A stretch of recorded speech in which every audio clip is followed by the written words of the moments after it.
Om Gyanatimurandasya Gyananjana Shalakaya Chakshon Militam Jena Tasmai Shri Gurave Namaha. So before starting, I want to offer my Dandavat pranams onto the lotus feet of my Guru Dev, Pujapad Bhaktivedanta Bon Maharaj, to Param Guru Dev Srila Bhaktivedanta Naranga Swami Maharaj, to Srila Bhaktivedanta Swami Prabhupada, to Ola Rupanuga Gaudiya Guru Vag, all Vaishnavas, Vaishnavis, all assembled devotees, and everyone who is listening on Zoom, on YouTube, on Facebook. I offer my Dandavat pranams to all of you. So today is day 5 of our Zoom program, and we are going to begin with Pujapad Jidandi Maharaj showing us the geography of where we're going today, going over the geography of the precise route we're going. Then he will take us to Akrura Ghat and speak about the pastime that happened there. And then also, is the place of the young Yagyapatnis, yes, at Akrura Ghat or next door? Practically okay. The same place, yeah. So just practically the same place. A few hundred yards, yeah. Yeah, so like the same place or next door, we go to hear about the beautiful Leela of the Yagya Patnis. And this will take a total of around an hour. Then we'll go to Pujapad Nemi Maharaj, who is going to take us to Man Sarovar. We pass by Vamsivat, so you might have seen that on the map, and you might be very excited to hear about the first Ras Leela. But we're not really going to touch on that today. Don't worry, we're coming back there on Wednesday. We're going to hear all about that then. So Nemi Maharaj will speak for 20 or 25 minutes. Then we'll go back to Pujapad Jidandi Maharaj, who will speak on the 3 forests. I think they're all, to the east of the river, the Yamuna River. Madhvan, Bhadravan, and Bandirvan, and that will take around 30 minutes total, and then we will finish. So without further ado, I'm going to hand over to you, Maharaj, to begin. Thank you, Tarunji. Thank you. Gurave Gauda Chandraya Radhikaya Dharavaye Krishnaya Krishna Bhaktaya Tarabhaktaya Namo Namaha. I'm first of all offering millions and millions of Dandavat pranams unto the lotus feet of my most beloved Gurudev, Nityalila Pravishta Om Astotarasara Shishimad Srila Bhaktivedanta Narayan Goswami Maharaj. And the same again, millions and millions of times unto the lotus feet of our most beloved Nityalila Pravishta Om Astotarasara Shishimad Srila Bhaktivedanta Swami Srila Prabhupada. And all our illustrious Rupanuga Guru Vargya, I'm offering my prostrated Dandavat pranams, and to all the Vaishnava and Vaishnavi devotees of the Lord on this thread today, and perhaps later on, whoever's listening to these recordings, my prostrated Dandavat pranams to you all. So thank you all for coming again today for our 5th walking day. I'd just like to thank Mamata for such a very beautiful kirtan. That was really heart-touching, beautiful kirtan. I think if I ever did a sequence of these, I would have her do the signatory intro every day. It was beautiful. Loved it. Thank you so much. So yes, as Tarunji described, Srila Gurudev used to say regularly, from about the 5th day onwards, he'd say, we should all thank Providence. He didn't specify who was Providence in this thing, but he'd say that no untoward accident or problems have actually happened. So he'd always express his gratitude for the supporters, perhaps in the Devic world or wherever, our Guru Vargya, that are supporting us through our parikrama. We perhaps sometimes are in the illusion that we are doing it, running around scurrying, making so many arrangements, etc. But actually it's all being supported entirely by our Guru Varga. It's their desire that this parikrama come into the forefront of our minds, especially, of course, in this Kartik month, this most auspicious month. So today, I want to show you the map again, because we're going to Akruragat and the place of the Yagya Patnis. So if Tarunji would like to put that map on the screen, it's very helpful just to appreciate this. So now if you open it out and Maharaj. perhaps, yes. Okay, you've got your cursor there. So if you look at where is Vrindavan, yes, you can zero in on Vrindavan. Yes, have you got it? There we go. So Vrindavan, you can all see Vrindavan. So that's where we are now. So now we're going to head south to Akruragat on the bank of the Jamuna. And it's on the main road to Mathura. So it's about approximately a mile, in fact, a mile or so down the road. Akruragat is where the boundary basically is between Braj and Mathura. So we're going to just stop at Akruragat and we're going to glorify the pastimes there, as well as the Yagya Patnis, which are right next door. And then we're going to proceed down to Mathura itself. And you'll see that there's a road crossing the bridge. That's where the bridge is. Yes, right. So we're going to take that road up through Lohavan. And we're going to come around, and then we're going to go to the left up until we get sort of level with Panigaon. And level with Panigaon is approximately Mansarovar today. So that's where we'll be having Harikatha with our dear Bhaktivedanta Nemi Maharaj. And then we'll proceed further, and we'll take the left fork here at this road. Next, the road continuing up, yes, left.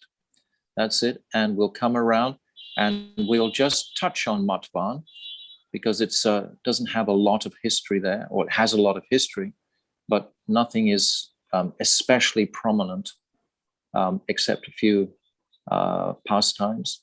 And then we're going to go straight to the top of Bhadravan, and then we're going to turn around and come back to Bandiravan. So these forests on this side of the Jamuna are principally Baladev's country. It makes it easy for Westerners to remember these names because most of them begin with B. So Bhadravan, Bandiravan, Bailvan. This makes it very simple for us. So these are all on the eastern bank. These are 5 forests in particular: Bhadravan, Bandiravan, Bailvan, Lohavan, and then Mahavan is right down the bottom of the map there. So this is our journey for the day. It's quite simple, really. So, okay. Thank you, Tarunji. That's good. So now we're going to stop where we've traveled to a place called Batral. Batral is the boundary, so to speak, the boundary between Vrindavan and Mathura. Somebody once asked Gurudev a very beautiful question. They said, Mathura itself is filled with Aishwarya Bhav. It's not Madhurya. And Gurudev used to say, not even a mosquito can fly between Vrindavan and Mathura. It's 2 entirely different prakoshts, we can say, entirely different chambers of consciousness, entirely different chambers of consciousness. So one devotee, they asked, how come when we look at the picture of the Brajamandal, that Mathura seems to be sitting centrally in it, in the whole Brajmandal? And Gurudev gave a very beautiful answer. He said, if you look at night at a cluster of stars in the sky, some of those stars are very much closer to the Earth planet, and other stars are trillions of miles back from the Earth planet. So in other words, it's about a depth of dimension rather than the actual face of the Brajmandal. So Mathura is set far, far back in a whole nother dimension of consciousness. It's not the same part of the Brajamandal. It is completely separate from Brajamandal because of the distinct difference in consciousness, which we'll discuss at length when we reach Bailvan. That'll be the pastime of how Lakshmi Devi is trying to enter Vrindavan, and she can't. She's still meditating there because of this Aishwarya bar that she carries. So this is the distinction really between Vrindavan and Mathura. My Gurudev gave his life practically to explaining these distinctions of the holy places, of Krishna's pastimes places, Dwarka, Kurukshetra, etc., and Mathura and Vrindavan. So they're so distinct, but that's a whole nother explanation, but just we'll just leave it at that for today. So, Maharaj, yes. Could you just clarify, on the published schedule, you had Batrol, and you just mentioned Batrol, but you didn't at the beginning. Is that right near Akrura Gate? Batrol, yes. Batrol is like the village. And then Akrura Ghat is just maybe half a mile from Batrol. Batrol is like the boundary wall. It's like the gate entering into Mathura, complete Mathura itself. So we come to Batrol and then we immediately take a left and we come down to the bank of the Jamuna to Akrura Ghat. So Akrura Ghat is when Akrura, as we know, he took Krishna on the order of Kamsa, brought him to Mathura. It's almost as if Kamsa was inviting his own death by inviting Krishna to come to Mathura to kill him in the arena, which he did consequently the next day, basically. But Akrura is driving Krishna and Balaram on a very splendid chariot. Actually, this chariot was owned by Kamsa himself. It was the most beautiful Rolls Royce of chariots. So he wanted to make sure that Krishna and Balaram would in fact come easily to Mathura. So he sent this enticement of his beautiful chariot. So when the chariot with Akrura driving reached this ghat, which today we call Akrura Ghat, then Akrura wanted to perform his midday ablutions, his midday meditation in the waters of the Yamuna. So it's described he goes into a very deep place in the Jamuna and he begins to meditate. And his meditation, Ishtadev, is Sanatan Brahm, which is described as the four-armed Vishnu personality. This is Sanatan Brahm. So this is his meditation. Of course, it's not at all Vrindavan meditation. It's not at all Brajendrananda and Shyam Sundar, which I just explained a little bit. The change between Vrindavan and Mathura. So Akrura, he's meditating on his Ishtadev of Sanatan Brahman. When he closes his eyes to meditate, generally he sees an image of his Ishtadev. But this time he can't. This time he just sees Krishna and Balaram clearly in his vision, in his meditation. So he's surprised and he thinks actually that Krishna and Balaram are present. So he comes out of the Jamuna and he comes back up to see where they are on the chariot. And they're both just reclining on the chariot. So he becomes a little confused. How did I see them here in the water and now they're on the chariot?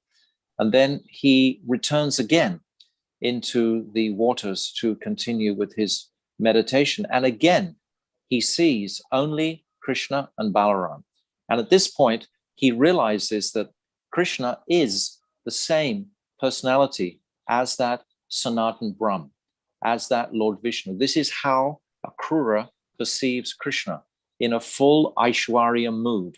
This is his vision. His vision of the Supreme Lord is that he is that Sanatan Brahm. So when he understands this, he's greatly astonished, and he comes out of the waters, and Krishna and Balaram are there, and they are smiling to see Akrura's astonishment.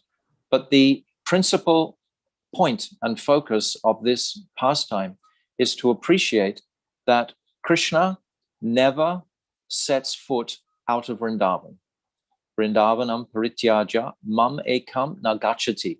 He never sets foot out of Vrindavan. Who leaves Vrindavan? It's Devaki Nandan or Vasudev Nandan. It's not the same Brajendra Nandan. And it's not the same Balaram also. Rohini Nandan remains in Vrindavan. And Vasudev Nandan comes into Mathura. So they've completely Krishna doesn't take his flute. He doesn't have his peacock feather. He doesn't have the sweet mood of Lalit, that Nayak. All of these different specialities are left behind in Vrindavan. It's a completely transitional point of focus. So this is the significance of this Akrura Ghat, that Krishna is leaving behind his Brajendranandan Shyam Sundar for 100 years and taking on this form of Devaki Nandan. So this is principally the pastime in Akrura Ghat. We understand that in Tattva Vichar, the Tattva is that Krishna is always one. But in Rasa Vichar, then we see the distinction of the flavors of the Lord, in particular as Brajendranandan Shyam Sundar performing these phenomenal, beautiful, loving pastimes with the Brijvasis.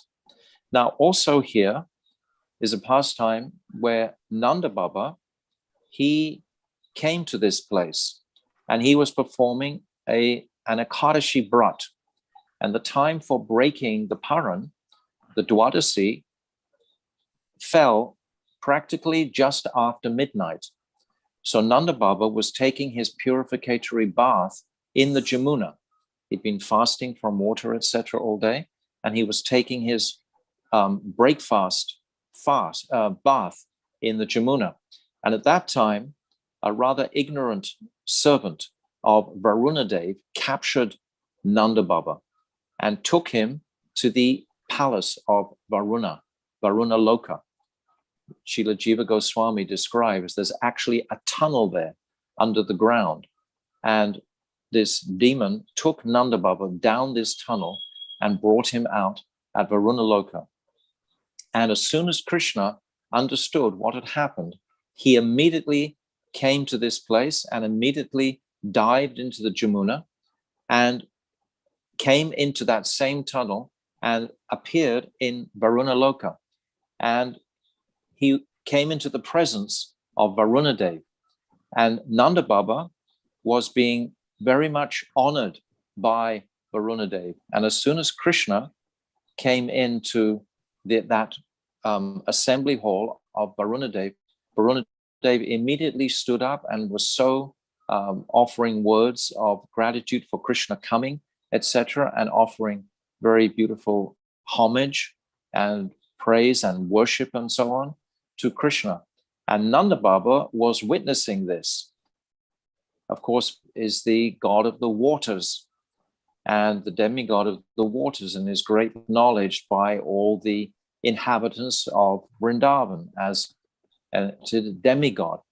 And now Nanda Baba is witnessing this exalted demigod personality worshipping Krishna with great honor and reverence, his little son, basically, with great honor and reverence. So Nanda Baba is quite surprised to see this honor that his young son is being shown by Varunadev.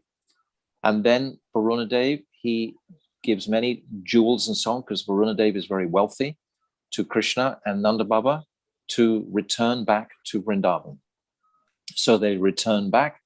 And then Nanda Baba, the next day, he tells all the Brijbasis about what had happened, about how he was carried to that realm of Varunadev, and how he was sitting there in the palace and Krishna came, and how Varunadev had honored Krishna so much. So then all the Brijbasis were thinking, well, Krishna must be such an incredibly great personality. Perhaps he will take us to the spiritual world, to have a darshan of the spiritual world. So they requested Krishna like this to please show them his spiritual location, the spiritual world. So Krishna, he agreed, and he took them to Brahma Hrida, it's described. The actual water of the Jamuna is also called Brahma Hrida, as well as Akruragat. It's the same place. And he took all the Brijbasis there and made them duck into the water. And when they came out of the water, they found themselves in the spiritual world, in one of the prakoshts of the spiritual world, in one of the chambers of the spiritual worlds. But there, Krishna, they could see Krishna there, but Krishna wasn't expressing any familial relationship with them in that world. So this is indicative of being a lower spiritual world than Goloka Vrindavan or Gokul. It was the spiritual world, and the residents of the Brijbasis were satisfied with this darshan to some degree, but they still actually wanted to return to Gokul, because in Gokul they felt such a greater accessibility and connection with Krishna in their relationship, whereas where they were, they didn't feel that same feeling, reciprocal feeling of Madhurya. It's described as Brahmaloka, this planet where Krishna took them to. So this is the pastime that also takes place here at Akruragat. So this is two pastimes. And then also Chaitanya Mahaprabhu, when he visited Braj, he stayed here in Akruragat for approximately 10 or 12 days. And every day he would go from Akruragat to Imlital, where we went yesterday. And in Imlital, he would be absorbed in chanting and remembering Sri Radhika's moods of separation from Krishna and Krishna's moods of separation from Radhika at Imlital that we touched on just yesterday. And then in the evening, he would come back, he would return to Akruragat. He only had one servant with him, and this was Balabhadra Bhattacharya. They had traveled together through the Jharkhanda forest, and Balabhadra Bhattacharya had very carefully taken care of Mahaprabhu, and now he was doing the same here. So he stayed there for about 10, 12 days. And there's a pastime that Srila Krishnadas Kaviraj reveals in the Chaitanya Charitamrita, how the local residents, they were thinking that Kalyanaga has appeared in the Jamuna right now while Mahaprabhu was staying in Akruragat, because every night they saw a light out on the Jamuna, and they were thinking, oh, this is the light of the Naga Kalya. But Mahaprabhu, he dispelled that illusion. It was just a fisherman with a lantern. But Krishnadas Kaviraj takes the trouble to describe this pastime because his servant, Balabhadra Bhattacharya, he was believing that Krishna was actually going to be in Vrindavan chastising Kaliya. And he requested Mahaprabhu, could he go and see that? And Mahaprabhu chastised him. Why are you so thinking that this is actually Krishna? This is just an illusion that is there, that simple people are believing like that. So this pastime all happened in Akruragat. So these are three pastimes in Akruragat. Now, we're going to leave Akruragat and walk for about a quarter of a mile, perhaps. And we're going to come to the place of the Yagya Patnis. This is an extraordinary, beautiful pastime. The Yagya Patnis are those wives of the Brahmanas. Maharaj? Who were... Maharaj? Yeah. Before you go on to Yagya Patnis, yes. Can I ask you a quick question on Akruragat? Yeah, and in the meantime, Tarun, you can stick a picture of Akruragat on the screen for everyone to see, and ask your question over the top, Yashoda. Thank you, Maharaj. Can you just repeat the place that Krishna asked them to bathe in when they wanted to go to Krishna to take them to the spiritual world, the Brijbasis? What was that called? It became called Brahma Hrida, the lake of Brahm. Hrida. Brahma Hrida. Oh, Shrida. H-R-D-H-A. H-R. Brahma Hrida. H. Hrad. Yeah, Okay, good. it means like lake. And why, as they were Brijbasis, there must be some reason why they were only taken to sort of compartments of the spiritual world where there was not a close relationship with Krishna, and that they therefore wanted to come back. What's the purport behind that? Because if he'd taken them to Goloka Vrindavan apricot, then they would never have returned, because they would have come back into their eternal home. Oh, So then he the pastimes wouldn't be fulfilled. Yes, would have been that would have been the end of everything. So instead, he just showed them a brief picture to incite their greed, basically, a place where Krishna wasn't honored with the same degree of intensity as he is in Goloka Vrindavan. It made them actually want to come back to Goloka Vrindavan. That's the point. Because Goloka Vrindavan is so filled with Madhurya, and this Brahma Loka, where they were taken, was not of the same mood. So you're seeing here on the screen, the devotees are all sitting in front of the temple. And inside that temple, Tarun, there's a picture. Yes, this deity. Now, this is Akrura in the black beard in the center, and Krishna and Balaram there. So this is what we see today if we go to Akrura Ghat. So this is on the altar at Akrura Ghat. So now time is moving along. We must now go to the, if you have a picture there, Tarun, of the Yagya Patni's place, you can just put that on the screen now so people can see visually where we're going to go to. I'm not sure. Yes, we do.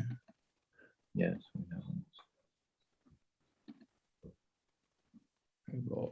No. Okay, okay. I have that's labeled Yagya Patnis. Okay, that's the only one. Okay. So we climb up some high steps, and there's a very large temple.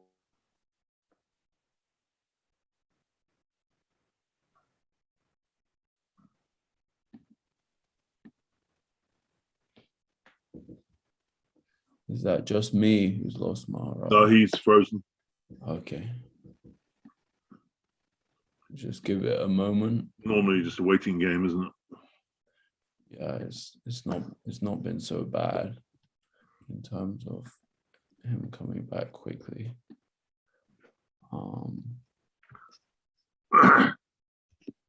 Just double checking that there wasn't another picture of the Yagya Patnis that I missed. No. This is what we have. Screen share takes a lot of bandwidth. Yeah, that's a good point.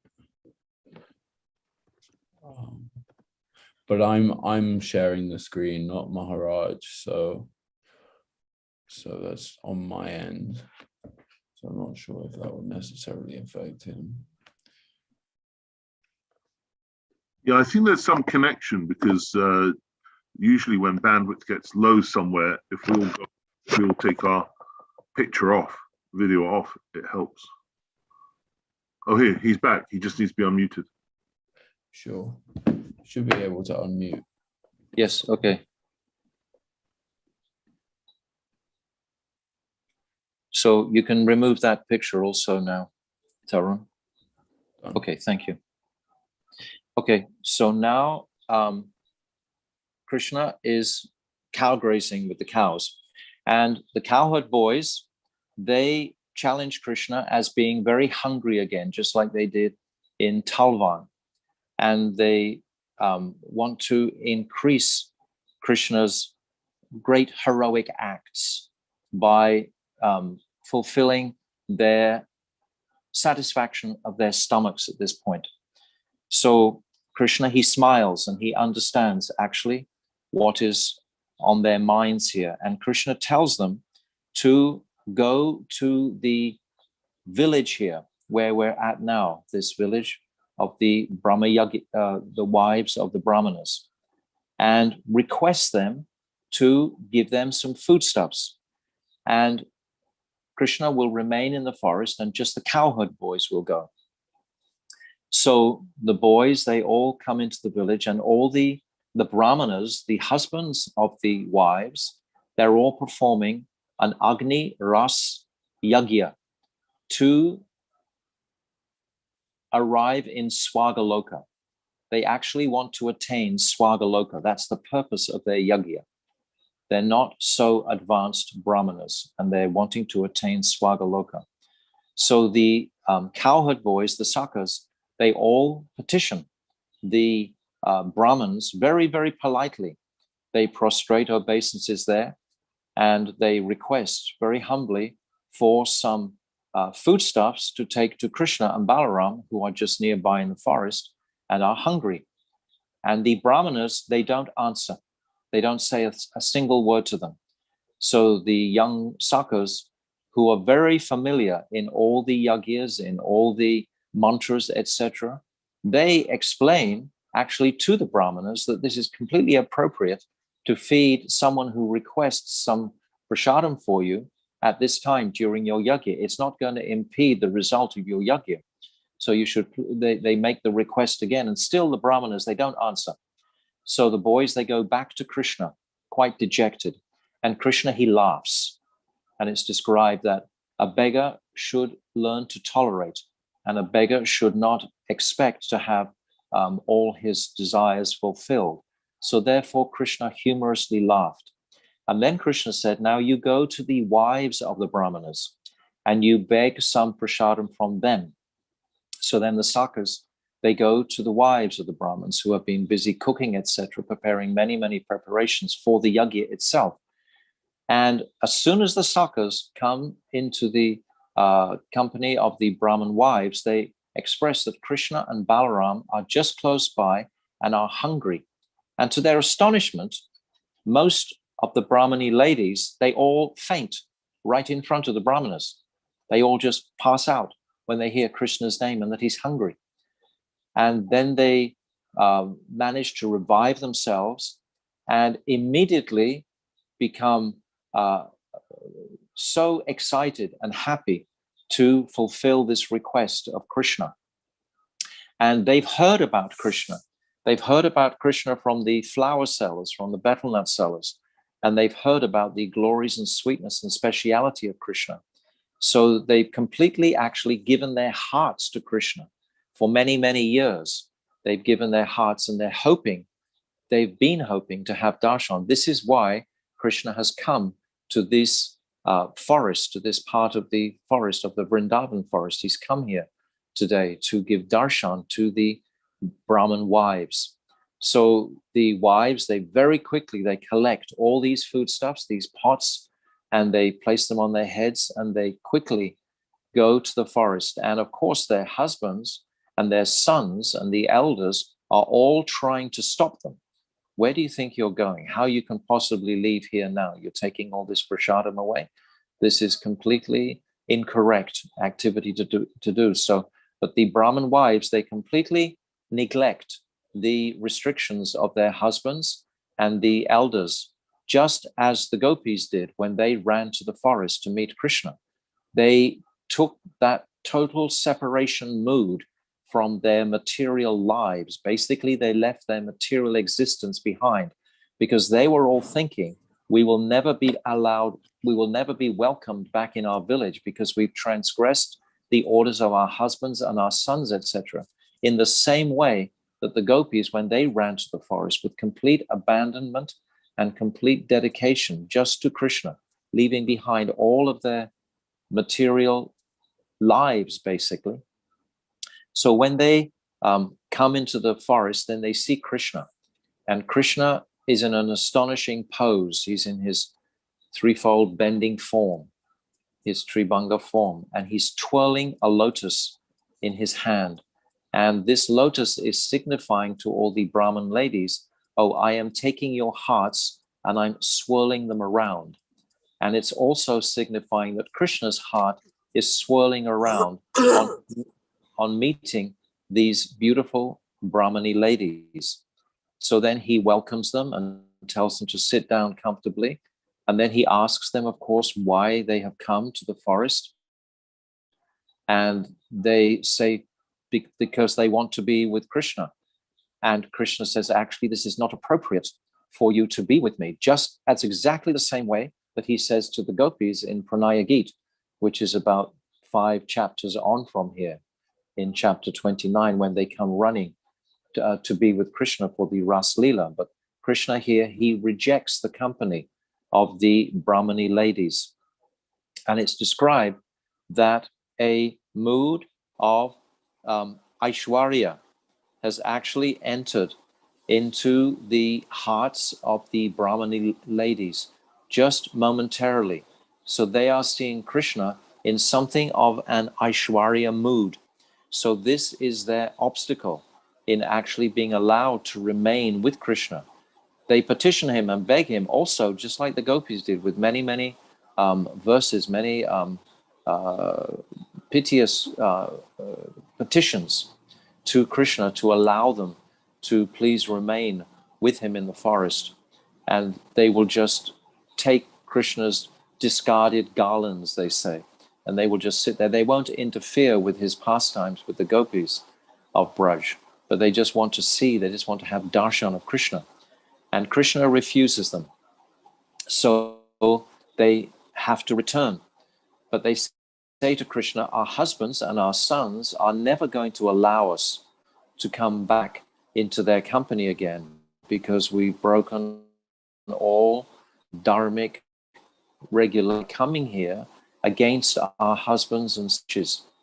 But Krishna says, don't worry, I'm going to send some devas, the fire sacrifice that your husbands are performing, and those devas will instruct those brahmanas in your glories. And then when they hear these words from the devas that manifest in their yajna, then they will fully be convinced that yes, you have completely done the highest performance of seva to Krishna.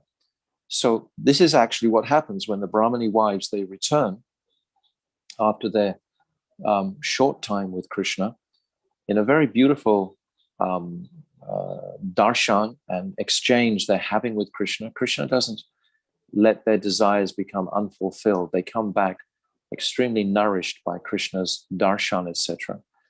And to their amazement, their husbands are totally honoring them. And it's described how the husbands now see their wives as the gurus, because the husbands, they actually don't have the courage to go and see Krishna. Even when they heard the words of the deva saying how great are their wives for going to see Krishna, they still can't give up their material desires and go themselves to see Krishna, because they're afraid of Kamsa. Kamsa's spies are everywhere. And if they go to the forest to see Krishna, then the spies will report to Kamsa on their behavior. So that risk was too great for those brahmanas to take. Whereas the wives, they had great courage. They didn't even think about that. Just pure devotion was saturated in their hearts for Krishna. So the nature of pure devotion will completely disregard any prohibition anywhere about anything at all materially. When the waves of devotion are fully charging within the heart, then there is no material impediment of any sort to restrict the fulfillment of that devotional aspiration.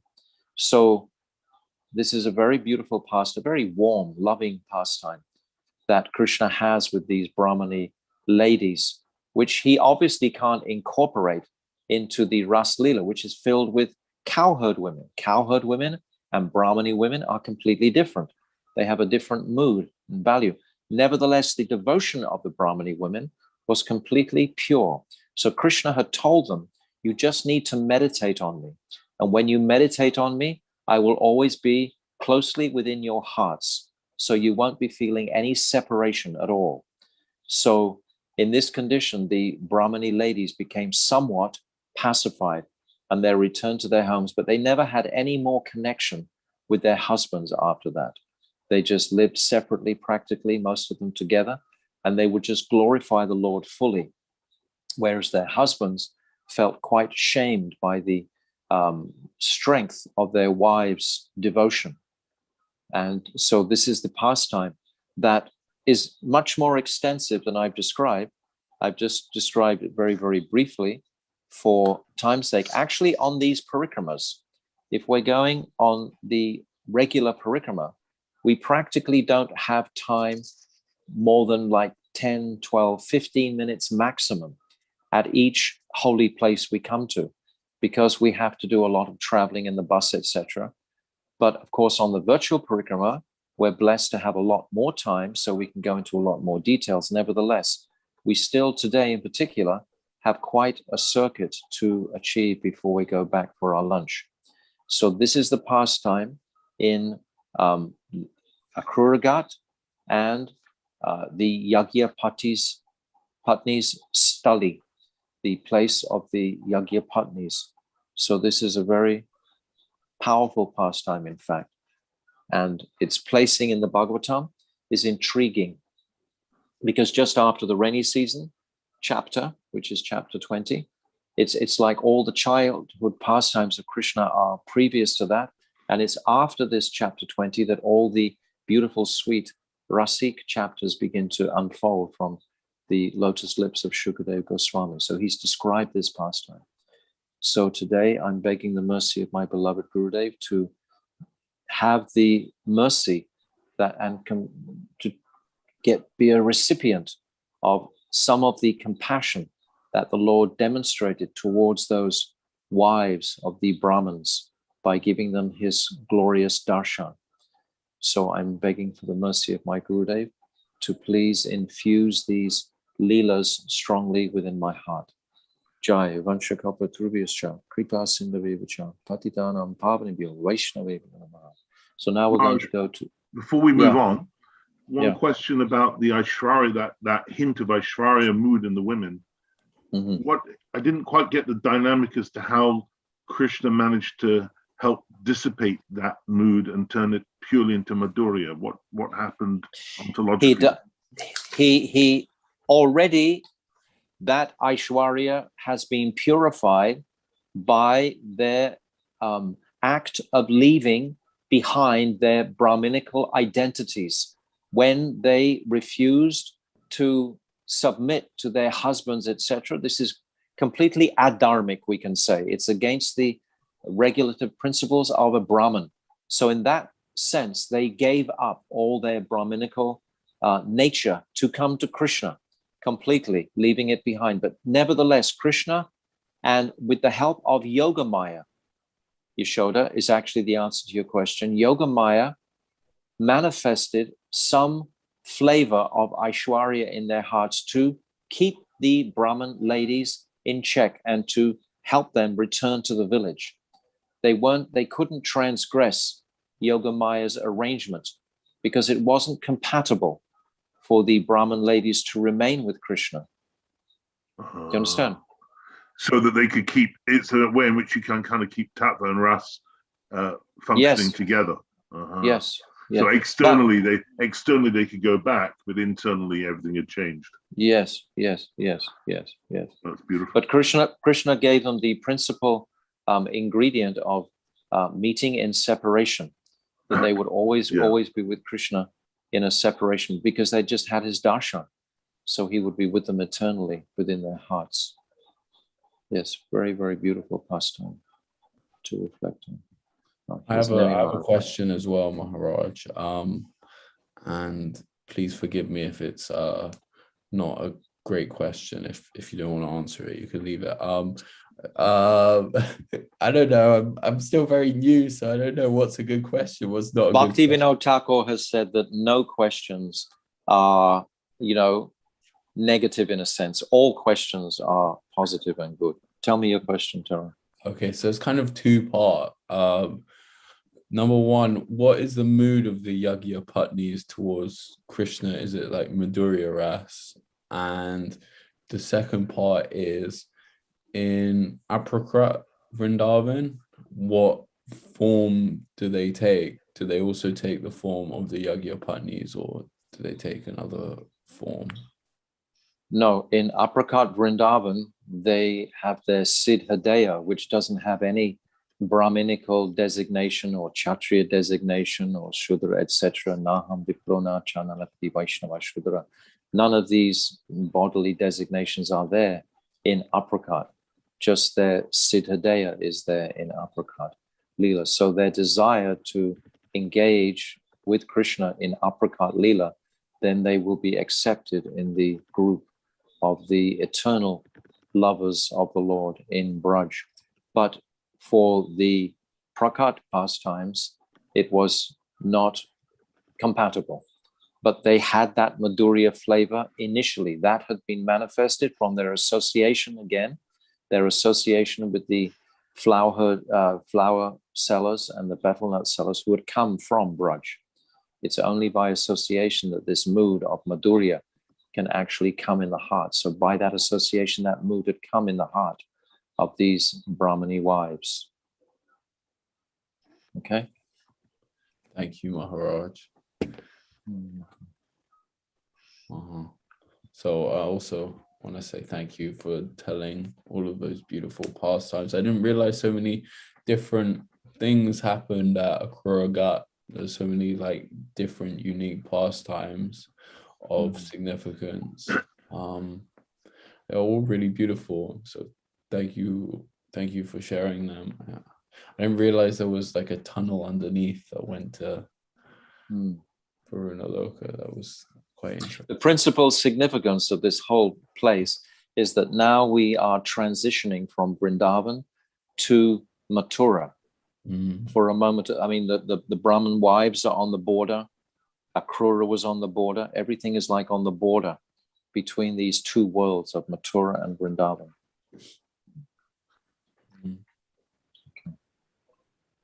Yeah. Okay. That's interesting. Thank you, Maharaj. So next we will be going to Mansarovar with Pujapad Nemi Maharaj, and you have around 20 or 25 minutes to speak there, Maharaj, and when you're ready you can begin. Yantimirandhasya Gyananjana Shlakaya Chakshuran Militang Yena Tasmai Shri Gurave Namaha Nama Om Vishnu Padaya Krishna Prestaya Bhutale Srimate Bhakti Vedanta Saminiti Namane Nama Om Vishnu Padaya Radhikaya Priyatmane Shri Srimad Bhakti Vedanta Narayaniti Namane Nama Om Vishnu Padaya Gaura Prasthaya Bhutale Shri Srimad Bhakti Vigyan Bharati Ti Namane Vancha Kalpataribhishta Kripa Sindhabhyevacha Putitanam Pavnebhyo Vaishnavebhyo Namo Namaha Shri Krishna Chaitanya Prabhu Nityananda Shri Advaita Gadadhar Shivasari Gaura Bhaktavinda Hare Krishna Krishna Krishna Hare Hare Hare Rama Rama Rama Hare Hare. So very lucky to take part in this virtual parikrama under the guidance of our beloved Srila Gurudev, Srila Bhaktivedanta Narayan Goswami Maharaj, through the medium of his bona fide representatives. So this is very it's unlimitedly auspicious. Srila Gurudev opened up the mood of Braj to us, which was previously unknown, actually.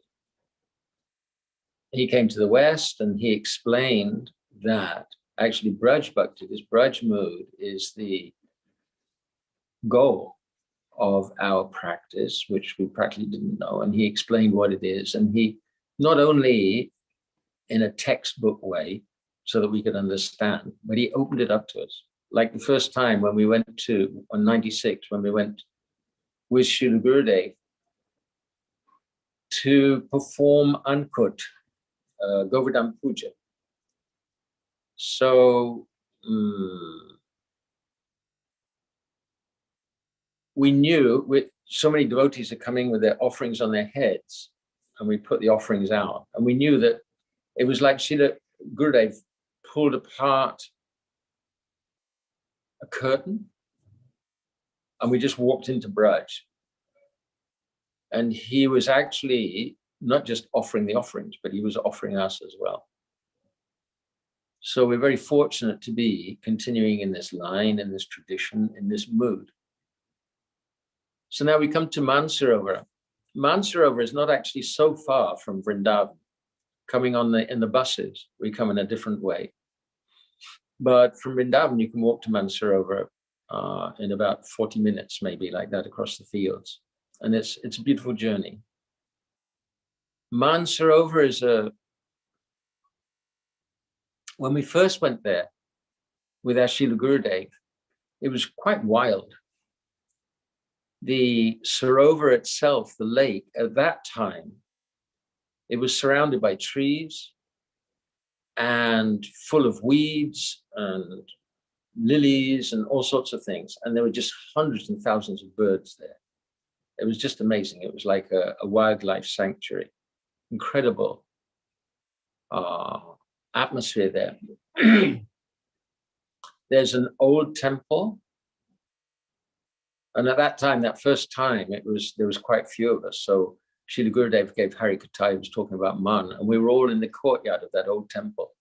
And in that temple, there's a beautiful picture of Srimati Radhika sitting in great distress on a throne, and Krishna's in a very submissive mood, touching her lotus feet, and she's not particularly pacified. Very, very moody picture, like the picture in Shringarvat, where we were yesterday. And then just round on the shore of the lake, there's an astounding grove of trees, all bending, pilu trees, I think. They're all bending down to make an amazing kunja. So sometimes we swept in that kunja. It's really one of the most moody places in the whole of Braj Mandal. That place and Tekadam.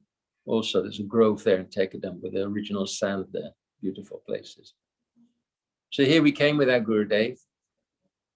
The water's there very pure. We could take baths in the water. And Srila Gurudev explained the pastimes there, Mansarovar. So Man means, it's not exactly anger. Man is defined, it's the mood when Nayak and Nayika, means hero and heroine, they're meeting together. They want to embrace, they want to associate with each other, but something's coming in the way. And that's Man. So frequently it expresses itself like anger, but it's not like our anger. It's completely different. It's all based on love. So Thakur Bhaktivinoda explains that prem develops, first of all, into sneha, where the heart is melting, and then pranay. So pranay is the stage when hero and heroine feel that they've become one. That's from one point of view. But the actual fact is that they are one. And they've separated for pastime purposes. So the actual situation is that they've met and the illusion of duality, of separateness, has disappeared. And they've actually attained pranay. But from pranay, it goes to higher states. So Man comes after pranay. And the predominant mood is that we're basically one. We're essentially one. And when I oppose the meeting, apparently oppose the meeting, Krishna must come to me. Because we have to remember that in Madhuras, the mood of the gopis conquers the mood of Krishna. Not conquers, but it means that Krishna feels himself to be like indebted to the gopis, because their love for him is so far superior, so high compared with his love for them. Why is this? Because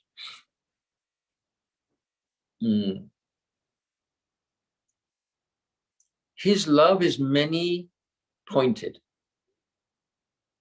He loves all of his devotees. He loves the devotees in Mathura. He loves the devotees. He loves his parents. He loves the cowherd boys. He loves the cows. He loves the trees. He loves Prahlad Maharaj, Dhruva Maharaj.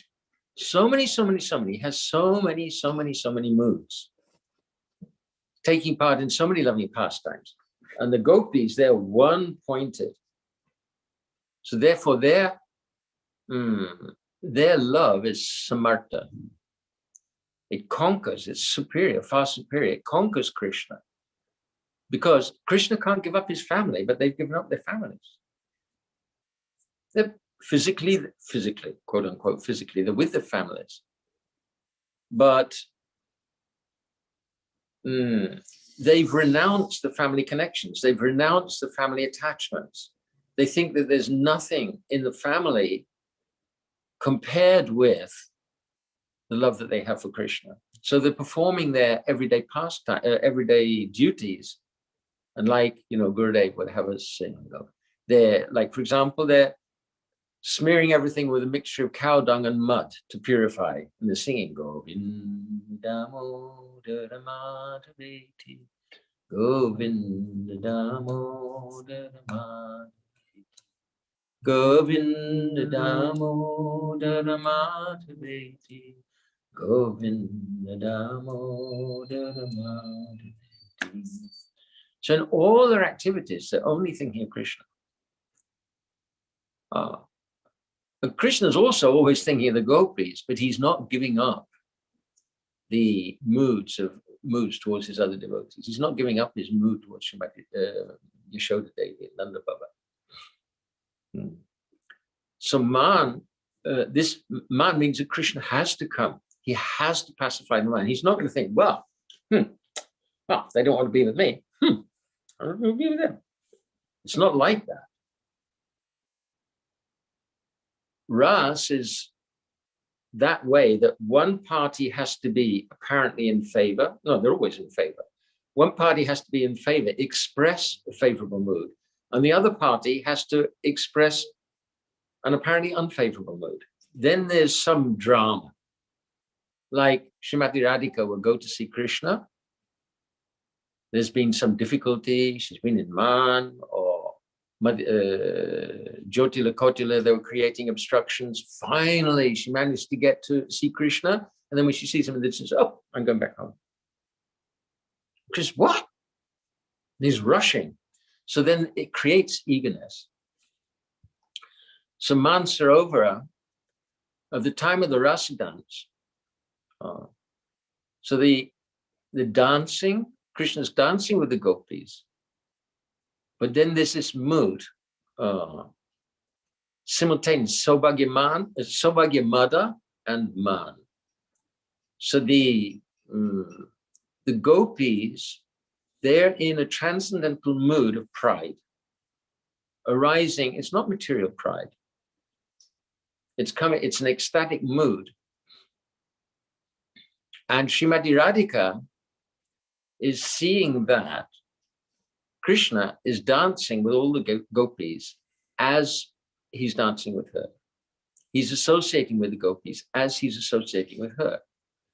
And I think yesterday she explained, partly because of deep humility that, oh, I can't satisfy Krishna, and partly because she's actually the supreme absolute truth.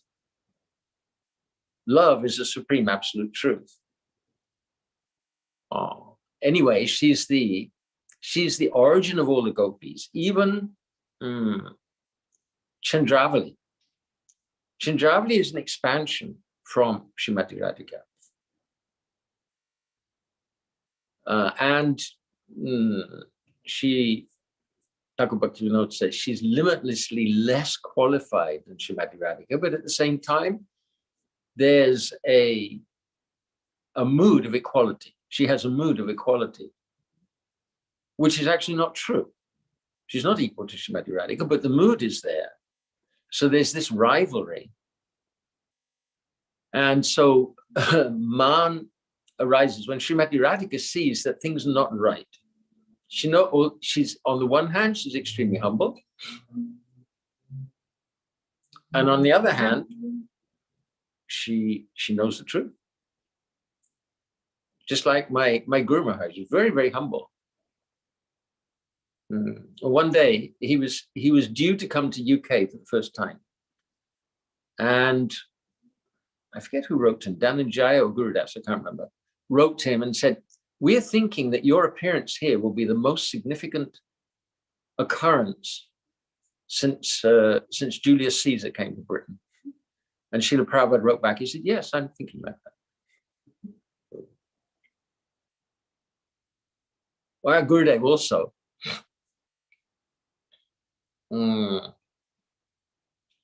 Somebody wrote to him that there's no Harikatha anywhere like yours. And he said, yeah, it's true.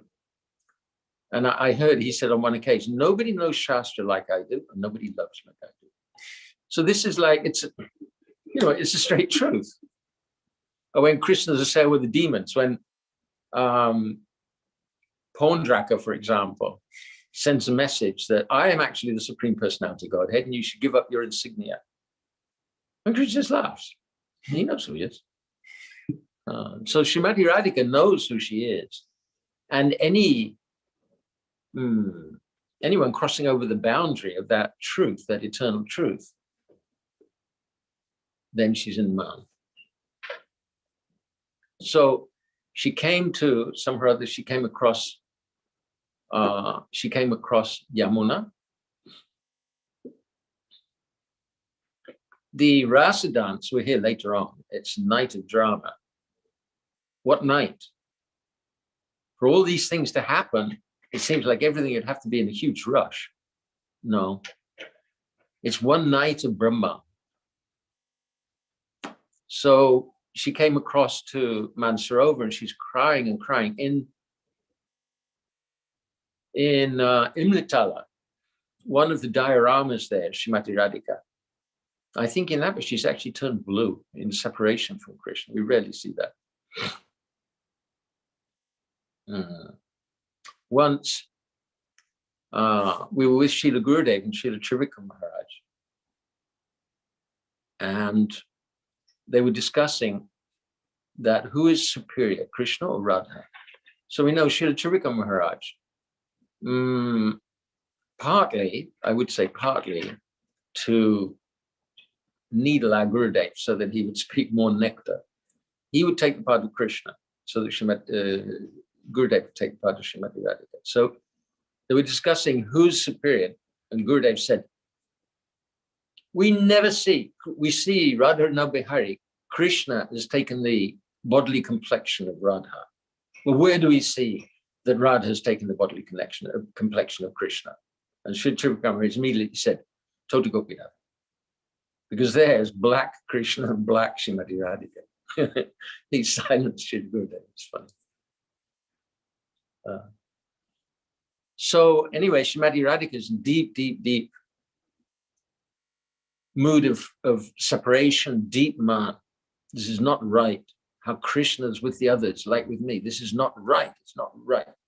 Crying and crying and crying. And those tears created this sarovar there, this lake. And in that grove, at least once, I remember being there with Srila Gurudev. So all the trees are deep in, bending in separation. It's a very, very moody place, wonderful place. So Krishna found where Srimati Radhika is. She must have been chanting Krishna's name. Krishna's like this, Krishna's like that, Krishna's like this, Krishna, Krishna, Krishna, Krishna, Krishna, Krishna, Krishna. And Srila Bhaktivedanta Bharati Maharaj says, so Krishna's name and Krishna's form and Krishna's personality, they're none different from each other. So when somebody's chanting Krishna's name in such a deep mood, so he must come. He's like a seek and find mechanism. Not mechanism, but so Krishna came there and he was trying to pacify Srimati Radhika, and it was very, very, very difficult because her mind was very deep. Rasa Leela is the biggest drama, the most important pastime, and the culmination in Rasa Leela that everyone is dancing around Radha and Krishna, everyone and everything, like the whole universe. Actually, the whole universe is manifest. The whole spiritual world and the whole material world is all manifested to augment the pastimes of Radha and Krishna. So especially Rasa Leela is the supreme pastime, and everything has to be just perfect. So Srimati, this is a transgression. What had happened is deep transgression from that perfection. So Srimati Radhika was in very deep, deep man. So Krishna had a great deal of, so difficult to pacify her. There's Sahetu man and Nihetu man. Sometimes man is with reason. Like in this time when Srimati Radhika had seen Krishna with all the gopis like with her. Or when Krishna, for example, either accidentally or even deliberately sometimes will mention Chandravali's name in front of Srimati Radhika. Sometimes it's accidental and sometimes it's deliberate. If he sees that Srimati Radhika has become too submissive, he may introduce some contrary factor. And many of the pastimes in Braj, they're connected with Krishna pacifying the man of the heroine. It's a very important stage towards praying.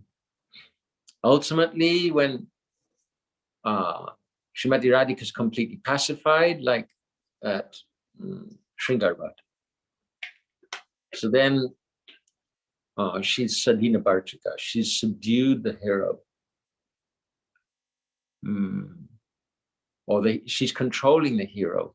And that's what the heroine, that's her nature, because the beloved is controlled by love. And it's his nature also. He wants to be controlled by that love.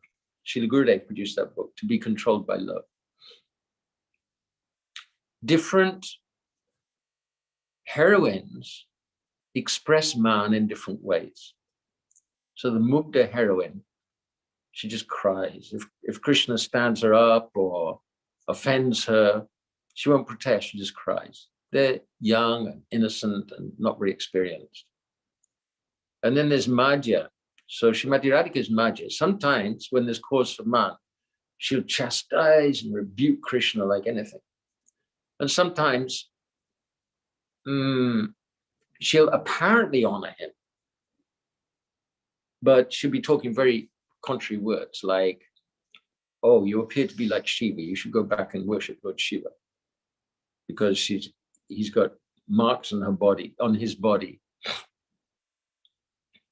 And then Pragalbha, like Lalita, ferocious, very, very strong and outspoken, nothing held back.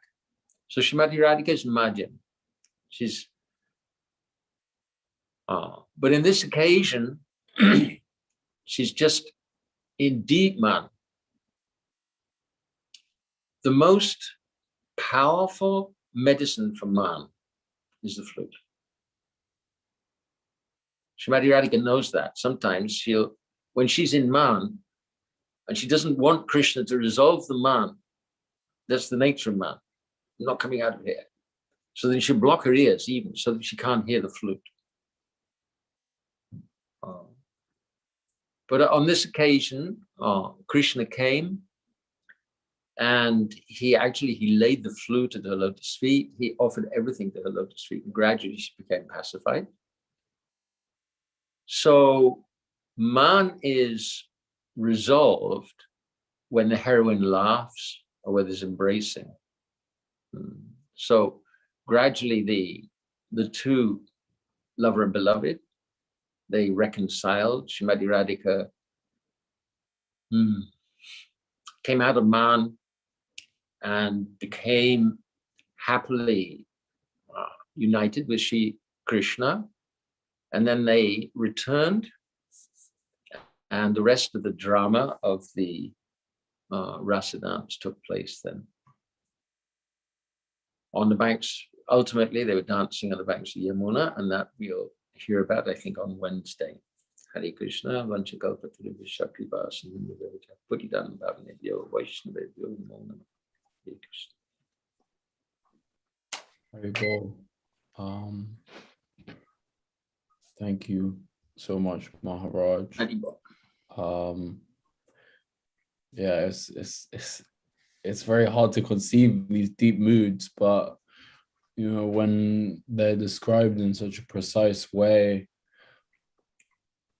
something comes. So thank you for those specific descriptions of Man, because yeah, before you said that, I didn't realize that Man was an anger. I just thought, oh, Man is transcendental anger. That's just how I understood Man. But you explained how it's not quite that. It's, you said it's when the hero and heroine are meeting with each other and they want to associate with one another, but something is coming in the way. I thought that was really nice. It's interesting because it's what we're seeing on our parikram, that it's always more complex, more deep than when you hear just at a glance. When we're able to go more deeply into the moods of these places, you know, we start getting a glimpse of how deep the pastimes are and how deep the moods are, and even from a kind of, you know, very unrealized sense, you can still see that, which is, you know, how amazing these pastimes are. I'm talking about myself, of course. So thank you very much, Maharaj. Tarun, a quick question, if I may, for Maharaj. Go on. Maharaj, beautiful guitar. That really was very helpful. I had one technical question, one more emotional question. Technical question was those two names for Man, one with reason, one without. Can you just repeat them slowly, please? Sahetu Man, Sa Sorry? means with, So, and Hetu means cause. So Sahetu Man means there's a cause. mhm. Either the heroine has heard about some meeting, for example, with others, or actually directly sees, Right. or maybe it's revealed in a dream. That's Sahetu. And then Near Hetu Man is, near means without. Right. So Near Hetu Man means there's no actual cause, but anyway, the heroine manifests Man. So my question actually flows a bit from this, which is that Bhakti Siddhanta Saraswati Prabhupada apparently once said how much he loved his householders because they had lived through like so much relationship, and albeit material relationship, but they had experienced many relationships. I'm paraphrasing, I can't remember the exact quote. And obviously we have to be careful not to impose or superimpose our own material emotions on what is a transcendental emotion. But all these emotions, because we've experienced something of the perverted reflection of them in the material world, it does give us a little bit of an emotional access to these experiences, albeit in a very impure way. What's the right balance between the two, between not going there at all versus using our own experience to try and have some semblance of understanding, even though it's impossible for us to understand in our lower condition? I think it's Thakur Bhaktivinoda said that the material world is the dictionary of the spiritual world. It's like a dictionary. So if you read a dictionary, you're not going to get much taste from it. Right. Something, you can get some appreciation, but you're not going to get much direct taste. For example, the English language. So yes, what we have here is perverted reflection. And I think man is really tricky because our anger here, like jilted lovers, it can be a very selfish emotion, at least in my experience. So what is the balance? I don't know how to express that. I mean, Srila Gurudev explained that we should pray to the past times, because the past times also personalities. We should pray to the past times that they can be manifested in such a way that we don't become disturbed by material emotions. And Srila Jiva Goswami says that the indication there is there shouldn't be any transformation of the body or the mind. So it's a natural intuition. And I don't know how to express natural intuition in the form of a formula. Everybody's in a different level, different worldly experiences and different impressions in the heart.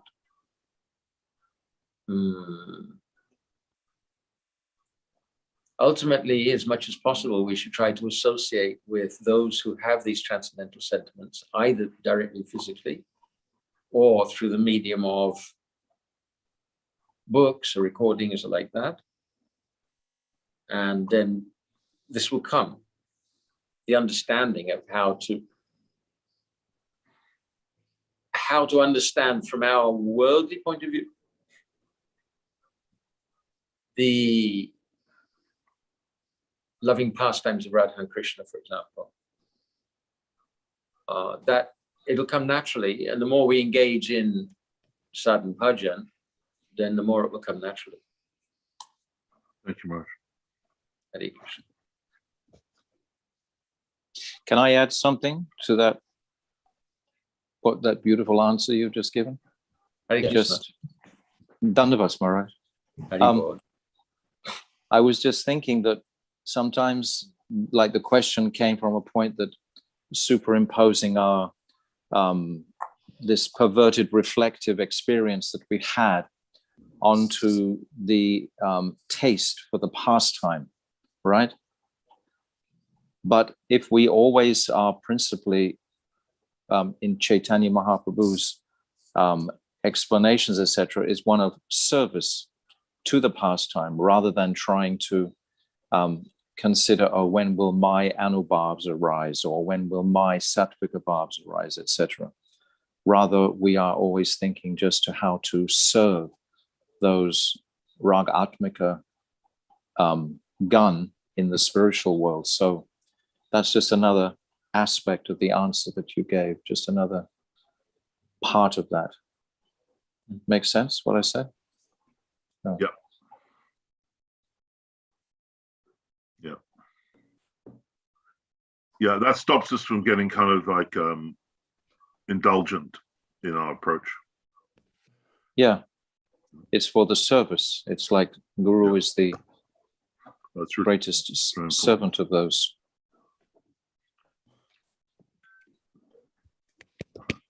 Thank you, both Maharajas.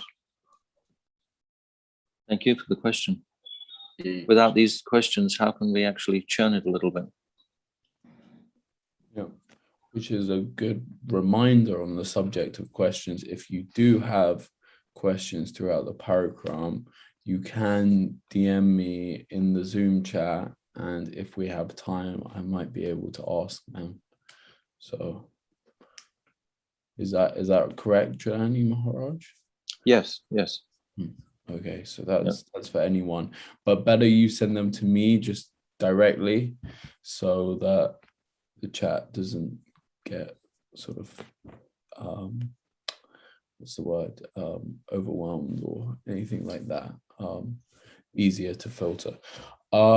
So now thank you, Maharaj, once again. Now we'll move over to the last leg, returning with Pujapad Chaitanya Maharaj to Madhvan, Bhadravan, and Bandirvan. Okay. Thank you, Tarunji. Thank you. So thank you, Pujapad Nemi Maharaj for a very beautiful opening out of Mansarovar. It's such an extensive topic, and it's basically what our meditation and our lives are about after we've been practicing even just for a little time. And this is the injection, I think, that my beloved Gurudev has actually really inspired within us to enter more significantly into the descriptions and moods of the relationship between Radha and Krishna and the gopis. And this is just an extremely dynamic topic that goes on. Practically, so much of our parikrama is going to be touching on these topics, which for some might seem like a little esoteric or whatever. But this is the conclusion of Mahaprabhu's teachings, and this is the conclusion of our focus, we hope, in our chanting and meditation. So now we're going to continue on our buses from Mansarovar, and we're going to come to Matvan. But we don't normally stop in Matvan. We usually just reference it from a distance. It's not as it's described as one of the forests of Vrindavan, but sometimes even described as a main forest, but that doesn't mean it's one of the 12 principal forests. So Matvan is famous in particular for making the madhkas. The madhkas are those clay pots that the gopis and all the Brijbasi ladies carry their water in and carry them on their heads, etc. You see them everywhere in Braj now. So it was the traditional seat of the those potters who crafted those clay madhkas. And so mat actually means the pot. This is actually what it means. So the name of this village or township has come from that explanation. It's Matvan. And in this area, as I described previously, all on this side of the Jamuna basically is Balaram and Krishna's cowherd grazing pastimes, with the exception of Mansarovar, which we've just heard the beautiful description of, and of Gokul, Mahavan, which we will discuss in a day or two's time, which is in the southeastern corner. So that's, of course, Krishna's birthplace, and so many demons came there. But in these other forests, it's principally the backdrop is the cowherd grazing pastimes. So we go past Matvan and appreciate its significance for the madhkas that are produced there. And during Krishna's time, this is, of course, where they were produced. And now we come to Bhadravan. Bhadravan is also a very beautiful cow grazing, pasturing place of Krishna and Balaram. This is where they would play with the cowherd sakas, etc. And we don't usually actually stay very long in this place also. It's one of the principal forests, but just close by is Bandiravan. And Bandiravan has a host of very exceptional pastimes that Srila Gurudev would love to sit and recite to us there. So without any further ado, we'll just take darshan, take the dust of this forest of Bhadravan, and we'll appreciate the beautiful setting and the wonderful forest area and the trees, etc., and the spirit of Vrindavan, the atmosphere of Vrindavan here. It's very beautiful and gentle. And then we'll come immediately back to Bandiravan. And in Bandiravan, there's one particular beautiful pastime that takes place. Krishna was a very small child in the arms of his father, Nanda Baba. And Nanda Baba had the cows out grazing, and he had Krishna with him at this time. And the clouds, they amassed in the sky overhead, looking very ominous. And Nanda Baba was concerned for the shelter, etc., of baby Krishna in his arms. And remarkably, mystically, we can say, Sri Radhika, she appears just like out of nowhere, like a fresh, youthful young girl of about 13 or 14. And she puts her arms out to take baby Krishna from Nanda Baba. Srila Gurudev describes this pastime. So Nanda Baba, he is influenced. This is Yogamaya's arrangement. We understand this whole pastime is the arrangement of Yogamaya. So Nanda Baba, he passes baby Krishna to this young, beautiful Kishori who carries Krishna into the dark forest of Bandirvan. And as soon as they enter the darkness of the forest, immediately Krishna assumes his Kishore age. So Radha and Krishna are Kishori Kishore, and they're walking now through the Bandirvan forest, and they come to the central vat, the central tree, this huge Vamsivat that reaches practically, it seems, to the sky. Even today, it's a huge, huge tree. I think we have a picture there, Tarunji. You can put that up on the screen, perhaps, of Bandiravat. Yes, yes, we see this beautiful tree. This is a tree like the Vamsi tree we're going to see in Vamsivat, and like the beautiful tree that we just saw now in Mansarovar. So this particular place where this photograph is taken represents the place where Radha and Krishna, they performed in their youthful teenage forms a Gandharva marriage ceremony. This was the reason for this whole pastime taking place. So Radha and Krishna, now in the form of a teenage couple, they walked to this beautiful Vamsivat. And at that time, Lord Brahma, he manifests there, and he begins to chant so many beautiful wedding mantras. And then all the Astasakis, they also come, and they begin singing the wedding songs, and Tunga Vidya is reciting so many mantras. So all of the correct rituals are going on, and Radha and Krishna are ceremoniously married, Gandharva style, at this time under this tree. And just right in the very front of this picture, if you open it out, you can see on the stand there's a white piece of marble. Yes, and there's a plaque on there reciting this pastime. And Srila Gurudev, he paid for this plaque to be erected because it demonstrates that Radha and Krishna are in fact married since childhood.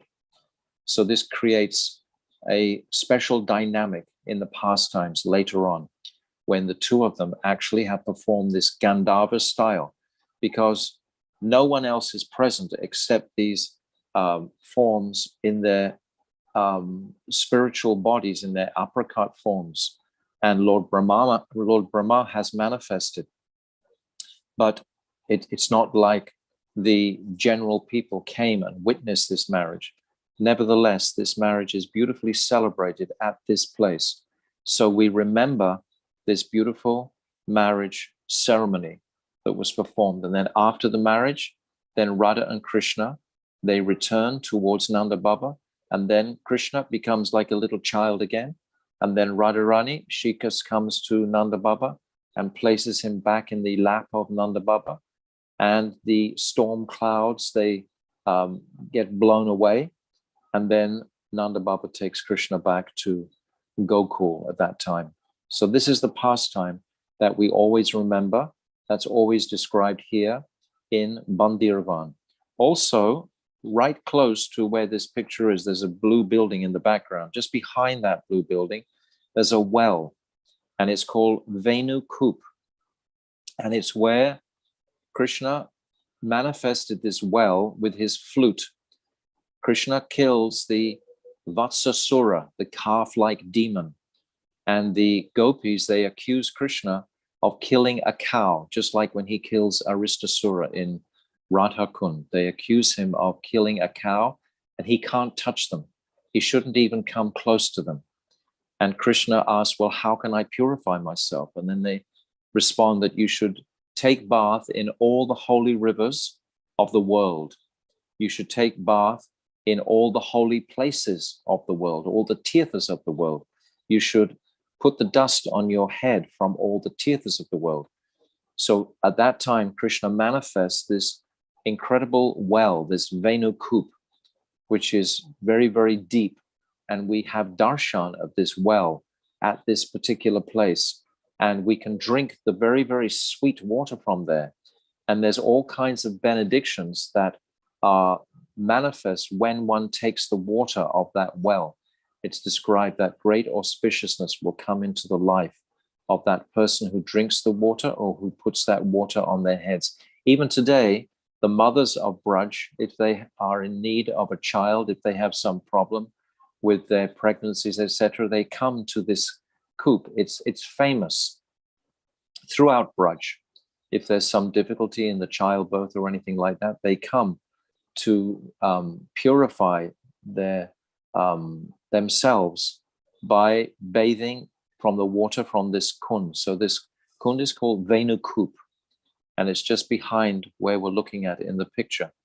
And also just in front of where we're standing, looking at this beautiful Vamsi tree, there's a very large area of just like free ground, so to speak, just the soft dust of Vrindavan. And my Gurudev used to describe that in this very place, there was an arena erected for a wrestling match between Radha and Krishna. Radha and Krishna are now going to wrestle. Krishna is always boasting what a great, strong personality he is, and all the cowherd boys are proclaiming him the greatest hero. But the gopis are saying, no, no, actually, you're not the greatest hero. Our Radha, she can defeat your hero at any time. So Krishna takes up this challenge, of course. So Radhika, she dresses appropriately in beautiful pantaloons, etc., and a beautiful wrestler's outfit. The gopis decorate her. And she comes into the arena, and Krishna is slapping his arms, etc., and swaggering around, you know, like any wrestler will. And Radhika is just very patiently, calmly sitting in the other corner. And then Lalita Devi, she's the referee, so to speak, and she calls them together, all right, and she begins the wrestling match. And Radhika, she just glances one time at Krishna right in the very beginning, and it's a total knockout. And Krishna is floored immediately. Before he's even begun anything, he's actually floored immediately by the power of Srimati Radhika's glance that penetrates right into his soft heart and completely defeats his senses. So he stumbles and loses consciousness on the ground. So immediately, before anything else happens, Lalita declares Radhika the winner. And of course, all the gopis, the Sakhis, the Manjaris, etc., they are all totally joyful. And Krishna sheepishly has to go back to his cowherd boyfriends, defeated by the mighty glance of Sri Radhika. When we think of Sri Radhika's glance, we can imagine how one glance from Mahavishnu Swami, Mahavishnu, the Purusha avatar, glances towards Maya. And this whole material manifestation of unlimited universes and Brahmans is manifest from that single glance of Mahavishnu towards Maya. So that is Mahavishnu's powerful glance on Maya. So what to consider the glance of Lord Narayan, from whom Mahavishnu has manifested? What to speak of the glance of Dwarkadish Krishna or Mathuresh Krishna or Parthasarthi Krishna, or what to speak of the glance of Brajendra Nandan, Sri Krishna? If Mahavishnu's glance can produce such an amazing effect, what about the glance of Krishna. What to speak of his Swarup Shakti, his energetic potency? What to speak of her glance? So when her glance lands on Krishna, he's totally defeated. So we get some impression of the power of this Radha Kripa Kataksha, this amazing glance of Sri Radhika during this beautiful wrestling match. There's also another very beautiful place in Bandirvan, which is the ashram of Sridham Saka. So Sridham is Baladev's closest friend. Sridham is the brother of Radhika. So one day, all the Sakas, they were playing hide and seek right here in this forest. Krishna and the cowherd boys would have amazing, innovative, creative games every single day. Krishna is the great arranger of phenomenal games for these young boys to play. And this is all described extensively by Srila Vishwanath Chakravarti Thakur and Jiva Goswami in their granthas. But this one time they decided to play hide and seek. So they all hid. And at the end of the game, they all came together, but no one had discovered where was Sridham Saka hiding. They couldn't find him. And then very shortly after this game, it's described by Srila Bhakti Siddhanta Saraswati. He describes one very beautiful pastime here. He says that shortly after this pastime, perhaps in another age, then Krishna and Balaram decide now it's time for our Gora Lila. So they, all the Sakas and Krishna and Balaram, they all manifest in the Navadvip area. And Balaram, he becomes Nityananda. But they manifest while Sridham Saka is still hiding. Sridham Saka is hiding and they couldn't find him. And meanwhile, they all decided to go to Navadvip and to begin the Gora Lila. And they left him behind for 5,000 years. They left him behind. And Sridham Saka, he's staying in this hiding place for 5,000 years. And then one day in Navadvip, Mahaprabhu is suddenly pierced to his heart by remembrance of Sridham Saka. And he cries out, "Where is my Sridham? Where is my Sridham?" And Nityananda says, "Oh, we never actually found him when we were playing that hide and seek game. He still must be in Braj." So Mahaprabhu requests Nityananda to go to Braj and bring Sridham to Navadvip with the rest of the cowherd Sakas. So Nityananda, he comes to Braj and he hunts around and he finds the ashram of Sridham Saka, who's been there for so many thousands of years. And of course, he's still in his body of Dwarpa Yuga, which is very large, much larger than these small bodies of Kali Yuga. So Nityananda, he comes in and he says, "Oh, don't you recognize me? I'm Daubai, I'm Balaram Prabhu." And Sridham, he doesn't recognize Balaram at all, of course, because Nityananda, he has like a blue cloth on, his hair in a top knot, but he's in the body of a small person in Kali Yuga. And then Nityananda says, "Well, how can I convince you that actually Krishna and all the Sakas, we all went to Navadvip and now we're performing pastimes there. So you please come and join us in Navadvip." But Sridham Saka, he doesn't believe this. And he says, "You have to prove to me that you're Balaram first." And Nityananda says, "Well, how can I do that?"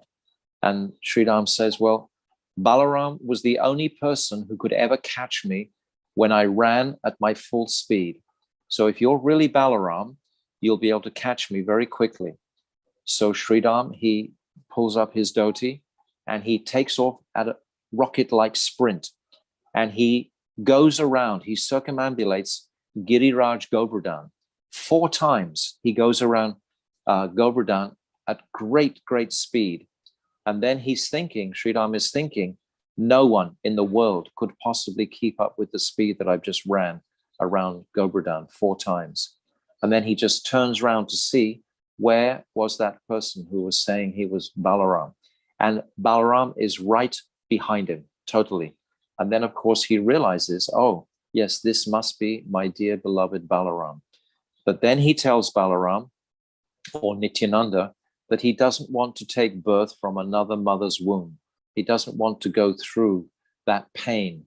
So Nityananda says, don't worry about it, just come as you are, and Mahaprabhu will sort out and adjust the situation.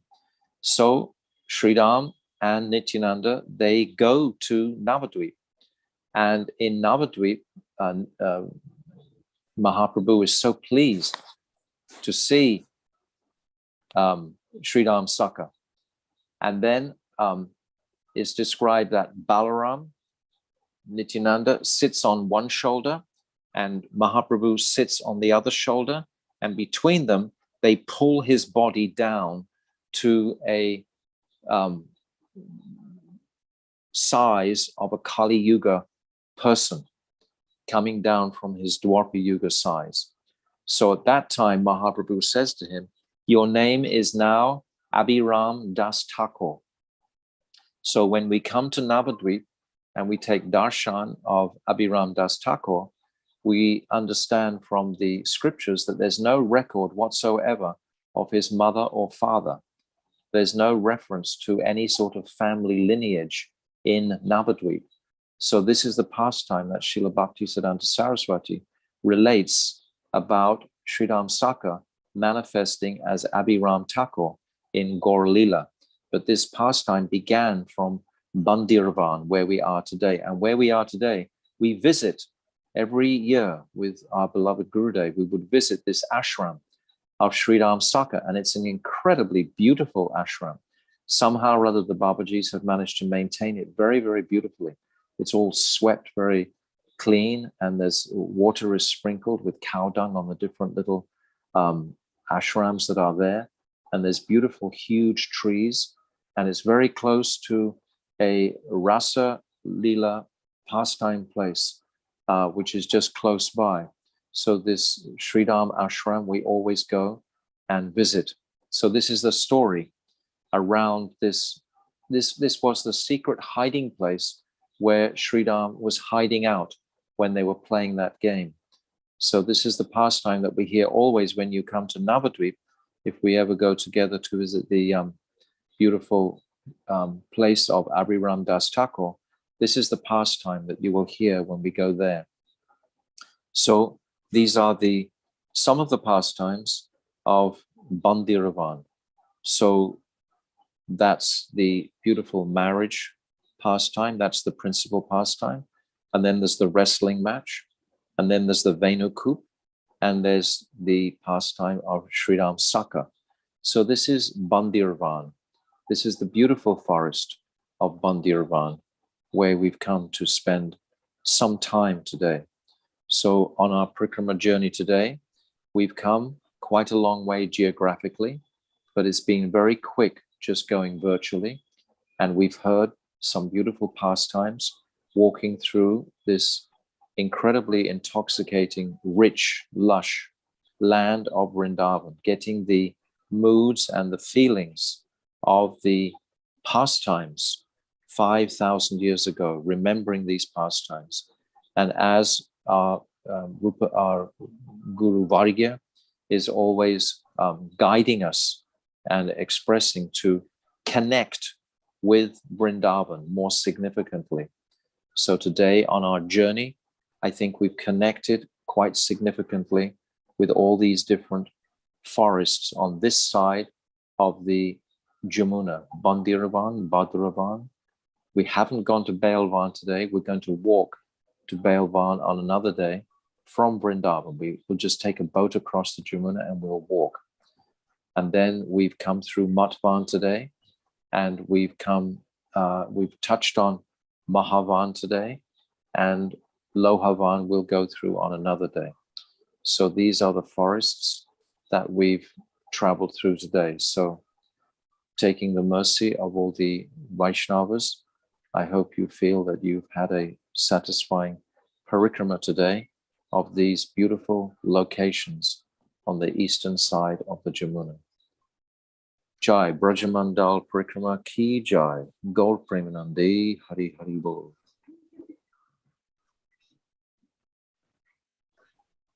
Beautiful, Maharaji.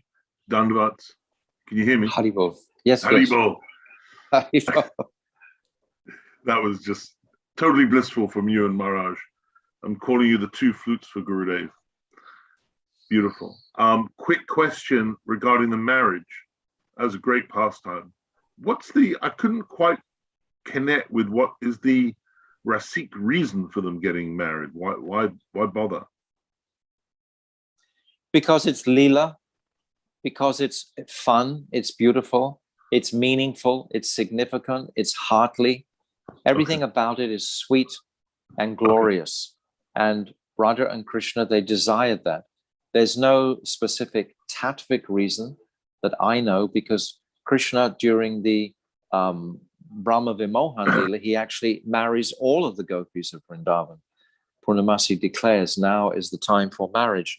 Krishna's manifested himself as all the cowherd boys at that time in that Leela. So he actually marries all the gopis in that Leela. But he's previously married Sri Radhika in this Gandharva ceremony in Bandirvan. This is it's described, Yashoda, that there's one author of a Brajmandal Parikrama book, and he describes 60,000 pastime places in Vrindavan. And we were once telling Gurudev this person, Narayan Bhatta, his name is, he's made this beautiful Parikrama book describing 60,000 Leelas in Vrindavan. And my Gurudev said, that is nothing. Every single step that Krishna takes in Vrindavan is a Leela connected to it. Every step that he takes, there's a Leela. So the transcendental personalities like Srila Gurudev, they are just swimming in these different Leelas. There are so many unlimited Leelas. So as we go around, we hear the principal pastimes to connect us. And then the longer we're able to remain in these places later on, then of course, if you know the local language, etc., you can hear dozens and dozens of different pastimes that have taken place. But the principal tattva must be in place in the sadhak's heart, in the guidance of Chaitanya Mahaprabhu's teachings. If we're not fully guided by the instructions and teachings of Mahaprabhu, then we could get lost in just a realm of like a different sort of consideration, just of appreciating the story, but without the full significance and speciality of it that Mahaprabhu gives to us as the gift to serve these pastimes. Our idea is to serve, hear these pastimes, then to serve them, to take shelter of them and serve them by remembering Radha and Krishna.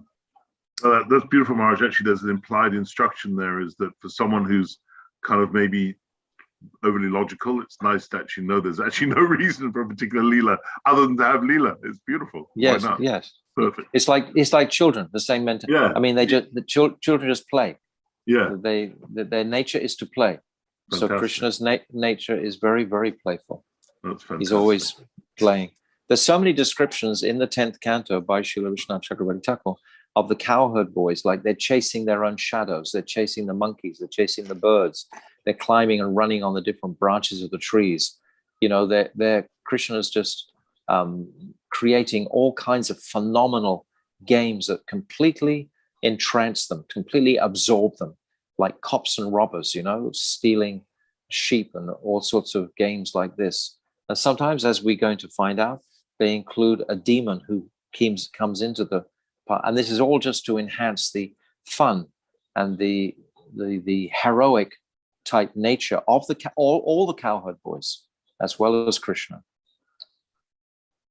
It's just, I have to say, of all the questions so far on Kartik, that has made the biggest impact on my heart, because with Krishna consciousness, you know, there's so many rules and parameters, and we need to follow so many things. But actually, the most beautiful thing you've just said is, remember to you're serving the fun of these pastimes, and therefore it is fun.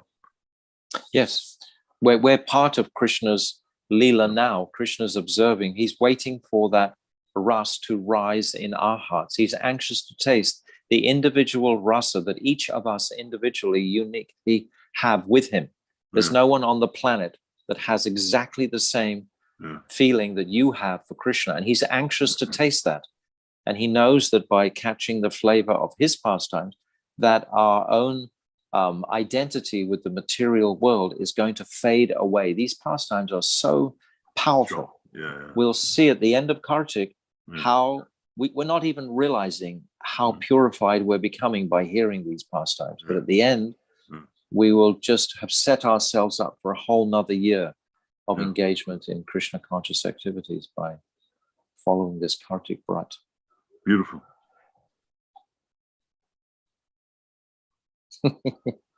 Does anybody else have any question? I think we have a couple of minutes left. If anyone has something pertinent to the Harikatha. Tarunji? Yeah, I'm just thinking, I was just reflecting on what you just said there about this month setting us up for another entire year of Krishna consciousness. So I was just kind of contemplating that point as you said it. I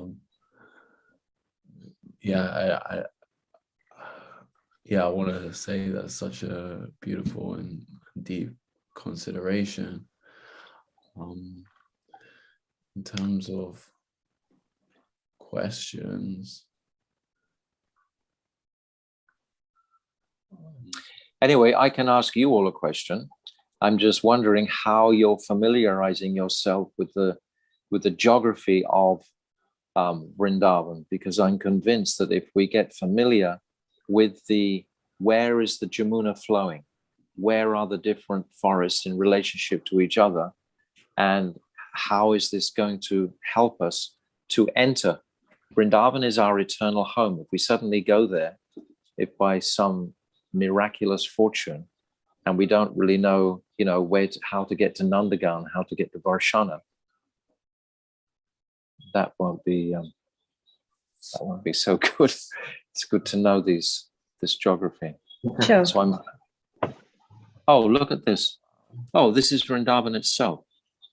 It's upside down, isn't it? No. No? Okay, let me just get it. Yeah. I have to explain. Oh, got it. Wow, beautiful. Beautiful. Yes, beautiful. So this is the Vrindavan village or township where we're camping at the moment in Gopinath Bhavan. So we see the Jamuna there. And very clear on the western side of this picture are these 7 principal forests, and on the other side of the 5 forests. So we're getting an idea of this. So it's a very wonderful meditation throughout the year to be familiarizing ourselves with this map. Thank you. Thank you for that. Beautiful. Beautiful, Prabhu. Beautiful. Very nice. Very nice. Now you have to learn it. You have to learn it though. Yeah. It's probably mirrored. It was mirrored. So yeah, I don't know if we can. Yeah, maybe we can take a picture of it, because actually it's a very old map from Harisha. Keep it carefully. Keep it carefully for archival purposes. That will be really, really helpful. Definitely. It's reminding me of Bhakti Vinod Thakur when he was revealing all the pastime places in Navadvip. He referred to so many different maps. He went through different ages of maps to locate the Yog Pit, for example. So this map is of great value. Keep it carefully. Very nice indeed. Very nice to have that. Yes. Yeah. But best is when we come and we get the impression in our hearts. When we know where it all is there, that's where you have to come next year. For sure. When there's no restrictions or lockdowns, everyone must come. Yeah. For sure. And wander around in Vrindavan directly. Yeah, That'll be wonderful. I did want to say that it is actually wonderful to hear you talk about these things, and then to see the picture, and then to hear you say things like, okay, so at some point we will take a boat and then walk to this and that. It's so almost as if you're actually there. It's really so. Yeah, we are. We're there by consciousness. Tarunji, any other comments or questions? Anything? Check. I sent you in Zoom a question. I want to see if you want to answer that question. And also Shamarup Prabhu has his hand up. I think he might have a question for you as well. No, I didn't intend to put my hand up, so. Oh, that was a mistake. I can't see a question there, Tarun. Okay. Oh, how can we understand? Oh, muted you, Maharaj. Muted you. How can we understand our sambandha with all the leelas? This question has come. So sambandha is our relationship with the leelas. So this is kind of part of the conversation that I was just having now with our Bhaktivedanta Nemi Maharaj, following on from the question that Yashoda Prabhu poised, that there's this mood of service to the leelas. How can I remember the leelas and remember the glories of those personalities within the leelas, and just feel such great affection and appreciation for the way that Krishna is manifesting his pastimes here in Boma Vrindavan, which are, as we know, a reflection of the pastimes in Goloka Vrindavan. But remember one thing, that there are pastimes that are described as being nitya, and there are pastimes that are being described as naimitika. The naimitika pastimes is just like Krishna's birth, etc. This is not a nitya pastime. The nitya pastimes are only in the 8 yamas of the day. The Nishanta Lila, this is nitya. The Prata Lila, when Krishna is milking the cows in the morning. And then there's the Purvana Lila, when Krishna is taking the cows out to graze in the morning. And so many morning pastimes, grazing pastimes. Then there's Madhyana Lila, which is the Leelas in Radhakund with the gopis for 5 hours. And then there's again Apurvana Lila. And that's when Krishna again goes back to the cows and the suckers. And then there's Syayam Lila, where Krishna returns with all the cows into Vrindavan. This is sometimes called Goduli. Duli means dust and go is cow. So when the cows raise the dust, and the residents of Braj are just waiting in great anticipation for Krishna's return. So this is a very beautiful Leela. This is Syayam Leela, and this is Nitya Leela. And then there's Pradosh Leela. This is when Krishna is taking some evening meal, and they go to entertainment in the center of Braj, and there's all kinds of dramas and singing and magicians, and beautiful recitations are made for the entertainment and pleasure of the Brijvasis. And Krishna is there with his mother and father, and they're appreciating all this beautiful entertainment in the evening. And then after that, Pradosh Leela, then it's Ratri Leela, then it's the nighttime Leela, which is again is 5 hours. So these are the Nitya Leelas. So anything outside of that is Naimitic Leela. So just a point, an addition to that. But I think our time is just about ready to conclude here. So yes, our relationship with these Leelas is going to depend on that consideration. Is the Leela a Nitya Leela, or is it a Naimitic Leela? Okay. Thank you, Maharaj. And thank you to both you and to Pujapad Nemi Maharaj for another beautiful day. Just just want to emphasize, it's not as if we are going on parikram. We are going on parikram because the importance is to be by mind in these places. Because more important. Yeah. We can be in the places and our minds can be somewhere else, but to have the mind in the place and our body somewhere else is okay.